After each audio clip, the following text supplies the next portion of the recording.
और अब बात पेट्रोल डीजल की। उसकी बढ़ती कीमतों के बीच पहली बार डीजल 80 रुपए के पार हो गया है। लगातार 19वें दिन डीजल की कीमतों में बढ़ोतरी हुई है और आज डीजल 80 रुपए 2 पैसे प्रति लीटर है। डीजल में आज 14 पैसे की बढ़ोतरी हुई है। लगातार दूसरे दिन डीजल पेट्रोल से महंगा है।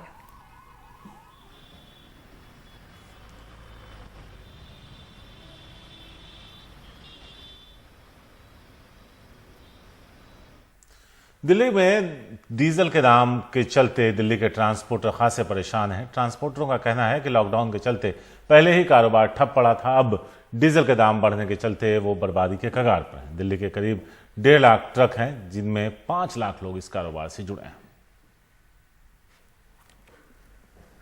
और हम रुक कर रहे हैं हमारे सहयोगी हिमांशु शेखर का। हिमांशु, अब कल तक ये था कि डीजल पेट्रोल से महंगा हो गया था, अब डीजल पहली बार है कि 80 रुपए के पार चला गया यहाँ पर। और हम देख रहे हैं कि ट्रांसपोर्टर जो है उनकी भी बैठक चल रही है, वो विरोध स्वरूप सरकार को जो है चाबियां तक सौंपने का फैसला कर रहे हैं यहाँ पर। ऐसे में किस तरह से आप ये जो स्थिति है इसको आगे बढ़ते हुए देख रहे हैं?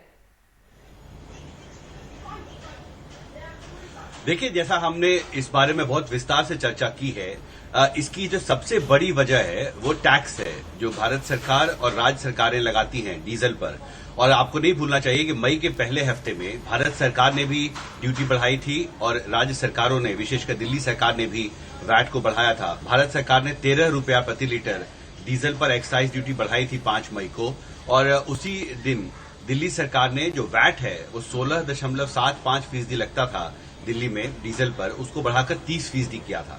यानी जो टैक्सेशन है, एक देखिए आज अर्थशास्त्री ये कह रहे हैं कि अंतर्राष्ट्रीय बाजार में पेट्रोल और डीजल की कीमतों में बहुत ज्यादा फर्क नहीं है, और इसलिए भारत में अलग अलग राज्यों में जो आपको प्राइस रेंज दिख रहा है उसकी सीधे तौर पर एक ही वजह है कि जो टैक्स लगाती हैं राज्य सरकारें वो, और भारत सरकार ने जो एक्साइज ड्यूटी बढ़ाया है उसकी वजह से डीजल जो है वो अब पेट्रोल से महंगा हो रहा है।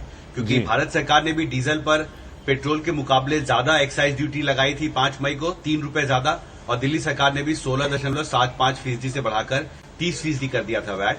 और इसका नतीजा है कि दिल्ली में आज वैट सबसे ज्यादा है देश में डीजल पर, और इसलिए डीजल जो है वो देश में सबसे महंगा दिल्ली में बिक रहा है। ट्रांसपोर्टरों पर कितना असर पड़ेगा अगर हिमांशु देखें? और दूसरा, सरकार का मतलब जो समझ में आता है वो सरोकार होता है, लेकिन सरोकार जनता का नजर नहीं आता सरकार की नजर में।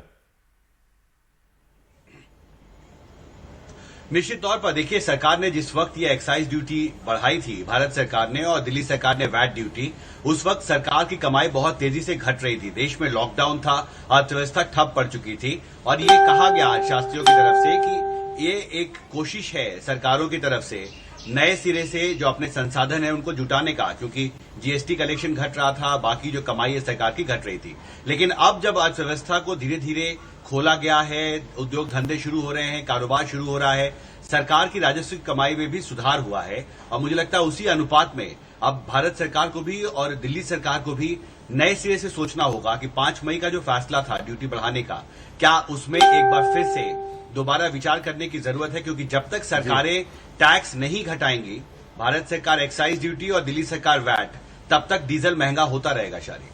लेकिन हिमांशु, बात तो वही है ना कि सरकार की कमाई कम हो गई थी, ऐसे में जो आम आदमी है जो हमेशा संघर्ष कर रहा होता है उसकी कमाई बढ़ी नहीं थी, उसकी तो बंद हो गई थी। तो ऐसे में उसके लिए भी सोचना सरकार का ही काम है। फिलहाल आपका शुक्रिया इस पर रोशनी डालने के लिए।